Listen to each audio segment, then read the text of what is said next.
رانا صاحب، کیونکہ آپ اسمال اینڈ میڈیم بزنس کو بھی دیکھتے ہیں، جیولرس کے آپ کے پورا پاکستان میں ایک سسٹم ہے جو اس بجٹ میں حکومت نے تبدیلیاں بھی کی، جیولرس کے لیے بھی کچھ نئے چیزیں آئیں، تو آپ کس طرح دیکھتے ہیں ساری صورتحال کو 2022 کو؟ پوری دنیا میں پہلے جیسے کہ شاہد صاحب نے بتایا کہ کووڈ کی وجہ سے پریشانیاں آئی، اس کے بعد جب ہم تھوڑا سا سیزن ہمارا جو سسٹم ہے وہ تھوڑا سا مختلف اس لیے کہ یہ مٹیریل لوکل ہے، انٹرنیشنل مٹیریل ہے، تو پوری دنیا میں یہ مٹیریل ابھی تو $1810 پر آؤنس چل رہا ہے، کیونکہ ہماری کرنسی ڈی ویلیویشن سب سے زیادہ مہنگا تو سونا ہوا ہے۔ میں بتا رہا ہوں کہ وہ سونا ہمارے یہاں مہنگا ہوا ہے، جی جی، باہر کے حساب سے اگر سونا دیکھا جائے تو اتنا مہنگا نہیں ہے، کیونکہ وہ $1810 پر آؤنس بنتا ہے، تقریباً $700-750 پر تولا، یعنی پاکستان میں سستا ہے، پاکستان میں مہنگا۔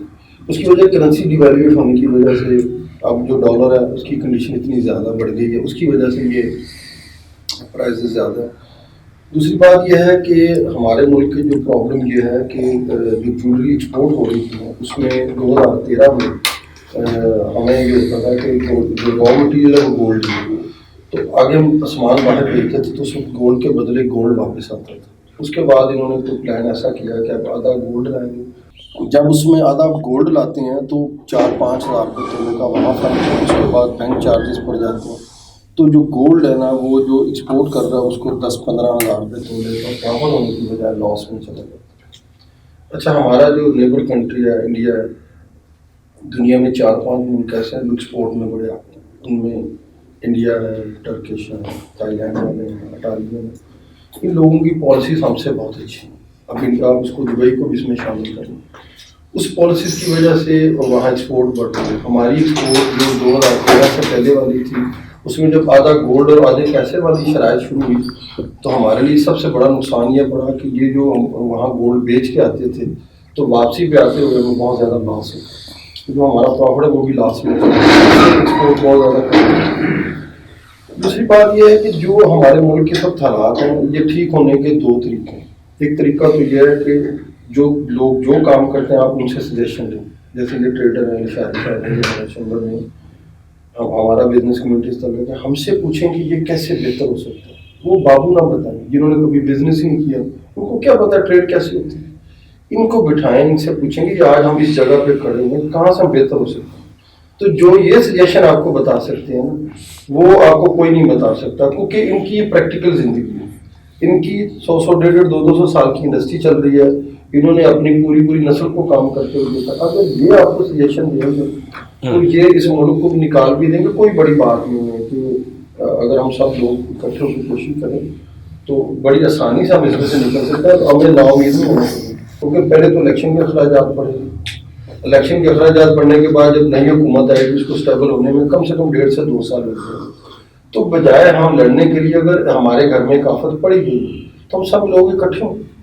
دیکھیں سیاست ہم تب کریں گے نا جب ملک رہے گا، جب ملک ہی نہیں ہوگا تو پھر سیاست کس پہ کریں گے؟ ہمیں سب سے پہلے اس ملک کا سوچنا ہے، کس کو ہم نے کیسے سیو کرنا ہے۔ یہ پارٹیاں تو بعد کی بات ہے، آج ہیں کل نہیں ہوگی۔ اس ساری چیزوں کو ذمہ دار کون ہے رانا صاحب؟ ساری چیز کے ذمہ دار ہمارے بابو حضرات ہیں، ان لوگوں نے کبھی اس کو اسٹیبل ہونے نہیں دی۔ جب تک آپ ان لوگوں کو جو کیپیبل آدمی یہاں کام نہیں کریں گے یہ ملک کبھی سروائیو نہیں کرے گا۔ جو کام نشاری صاحب جانتے ہیں اس کی پرابلم خالی نشاری صاحب سے پوچھیں، مجھ سے نہ پوچھیں۔ مجھے آپ سمجھتے ہیں ہمارے سیاستدان ایک میز پر بیٹھ سکتے ہیں؟ نہیں سر، بیٹھنا چاہیے۔ ان سیاستدان کے علاوہ جو ہمارے بیوروکریٹس ہیں ان کا کام ہے ٹیکنیکل باتیں وہ بتائیں گے، ان سے پوچھیں کیا وہ اسمبلی تیار کرتے ہیں، وہ ٹیکنیکل لوگ تیار کرتے ہیں، یہ کو بادشاہ سلامت تھوڑی ہے۔ یہ تو وہ لوگ ہیں جن کے پاس آپ نے اسمبلی لا کے دی، انہوں نے ان سے سائن کروا لی، ڈبیٹ بھی نہیں ان کی وہاں ہوتی، کورم نہ کبھی سینٹ کا کورم نہیں پورا ہوگا تو کبھی قومی اسمبلی کا۔ اچھا، 2022 میں سب سے زیادہ ڈالر اور سونا، گولڈ، 2 ہی چیزیں بکی ہیں۔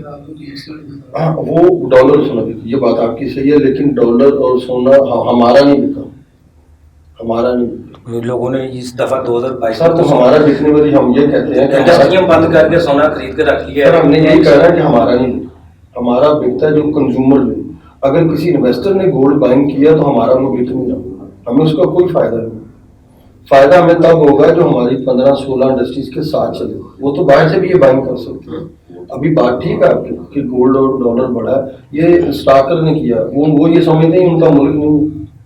अगर वो ये सोचते ये हमारा मुल्क है, तो जैसे टर्की के लोगों ने कोशिश करके अपने मुल्क को बाहर निकाला, हम भी निकाल सकते हैं। तुर्की के मॉडल पे हम ना चल के हम कामयाब नहीं हो सकते? नहीं, बेहतरीन हो सकते हैं यार, ये कौन सा उसका मॉडल अपना लें। सर मैंने यही कहना है कि आप उन लोगों से पूछें जिनका ये प्रॉब्लम जो हल कर सकते। राणा साहब, क्या आप पहले 2-3 मॉडल बता रहे थे, अगर ऐसे मसाइल जैसे आप मौजूदा हालात में एक दिन में सही हो सकते हैं, किस तरह सही हो सर सकते ये हैं? बेहतरी इस तरह है कि जैसे हमारे पास घरों में गोल्ड पड़ा हुआ है, 7% से IMF से कर्जा ले रहे हैं, हम उनसे गोल्ड रिजर्व ले लें, उनको कहीं 1% पे हम आपको बिजली के बिल में काट देंगे, पानी के बिल में काट देंगे, गैस में काट देंगे, वो गोल्ड उनका एज इट पड़ा रहे, उस पर आप उसकी करेंसी डेवलप कर लें। टनों के हिसाब के पास गोल्ड आपके घर में पड़ा हुआ है, ओवरसीज को गोल्ड लाए, आपके रिजर्व बढ़े, लोगों को इत्मीनान मिले। एक हो गया, आपको गैस चाहिए आप बायो पे चले जाएं, इतनी गाय भैंसें आपके पास, बायो का प्लांट पड़ा, आपने बायो पे कोई कोशिश नहीं। जिस शहर में विंड लग सकती है, जिस शहर में सोलर लग सकती है, उनको ट्रेडरों को इकट्ठा करेंगे, भाई इसका हल बताएं। दूसरा, बाबुओं को कहेंगे यार आप दफ्तर में बैठ के तनख्वाहों के चक्कर में ना पड़े, ये आपका भी मुल्क है और हमारा भी मुल्क है। आप सिविलियन को इज्जत दें, आप किसी दफ्तर में चले जाएं, किसी इदारे में चले जाएं, रिस्पेक्ट नहीं है। जो पैसे हम बेफजूल इस्तेमाल करते हैं, मेडिसिन में हम अरबों रुपये देते हैं, कभी आपने देखा है कि किसी प्राइवेट इदारे में 5 अरब रुपये का फ्रॉड हो? और जब भी आप देखें सरकार में किसी सिविलियन की मुदाखलत नहीं है। हमारे यहाँ जो रोल मॉडल बैठा है, वो पूरी दुनिया में जो तरक्की हुई है उन सरकारी मुलाजमों की शमूलियत के साथ हुई है। हमारे यहाँ जितने रोल मॉडल आए, अभी आपने ये सफाई का महकमा उसको टर्किश को दिया तो लाहौर साफ़ हो गया। जिससे पहले लाहौर की हालत आप भी देखते थे कि जब वो बकरा ईद बड़ी ईद आती थी तो उसमें कितना फुजला पड़ा रहता था। बात यह है कि गोल्ड का आइडिया भी आपका अच्छा है, डॉलर का आइडिया आप निकालें, इन ट्रेडरों को बिठाएं कि भाई इस वक्त मुल्क इस कंडीशन में, और बाबुओं को समझाएं कि यार आपने तो इस मुल्क को शायद छोड़ के चले जाना, हमारी तो नस्ल दर नस्ल कब्रें भी यहीं पे हैं। और मैं आपको ये गारंटी से कहता हूँ, ये जो लफ्ज़ आप बार बार इस्तेमाल करते हैं ना, टैक्स मिलता नहीं, इस तरह हमें महसूस होता है कि हम क्रिमिनल हैं, हम इस मुल्क के लिए नासूर हैं, जबकि हम ही इस मुल्क को चला रहे हैं। आप उस बंदे को 15 लाख रुपए तनख्वाह देते हैं, ये 15 रुपए का काम नहीं करता, ठीक है?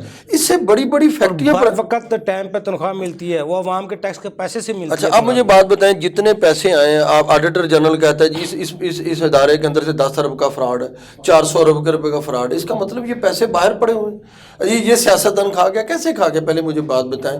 15 बंदे आपके साइन करते हैं, ठीक है, तो 15 बंदों के साइन के बाद हम कहते हैं हमारा 16वां बंदा भी आप काट दें, आप अपने 15 भी काटें। जब तक आप अपने मुलाजमों को सजा नहीं, पूरी दुनिया में रोल मॉडल वही तरक्की की है जब आपने मुलाजमों को ठीक किया। अवाम ने प्रॉब्लम नहीं पैदा की, आपने उसको कहा जी 300 रुपये लीटर तेल है उसने ले लिया, जी जी, ठीक है। जब आपने अपने बंदे को क्यों नहीं कहा कि आपने सुबह 8 बजे आना और 5 बजे जाना है, तो आपने काम करके जाना है।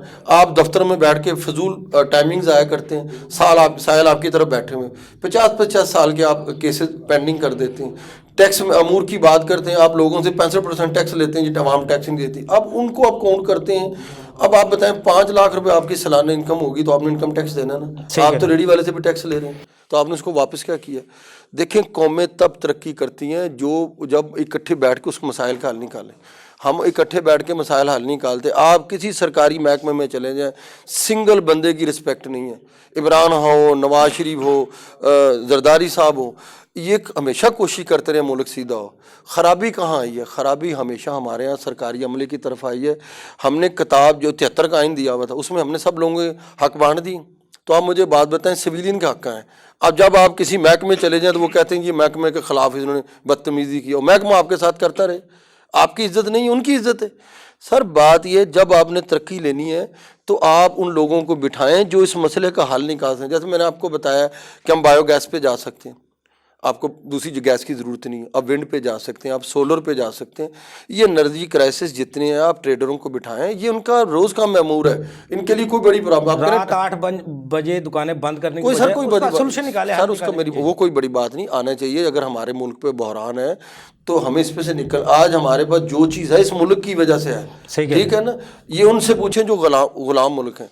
हमें सबसे बेहतर ये चाहिए कि हमें हल ढूंढना चाहिए, सियासतदान इसका हल नहीं है। आपने इस मशीनरी को देखना है कि मशीनरी नहीं काम कर रही। मुझे बताएं, शहबाज शरीफ साहब यहाँ वो 24 घंटे काम कर रहा है और वहाँ जो उसका ठेकेदार है वो काम ही नहीं करना चाहता। उसको एक 6 इंच मोटा सरिया का आर्डर दिया, वो 3 इंच मोटा सरिया डालता है। अब वो शहबाज शरीफ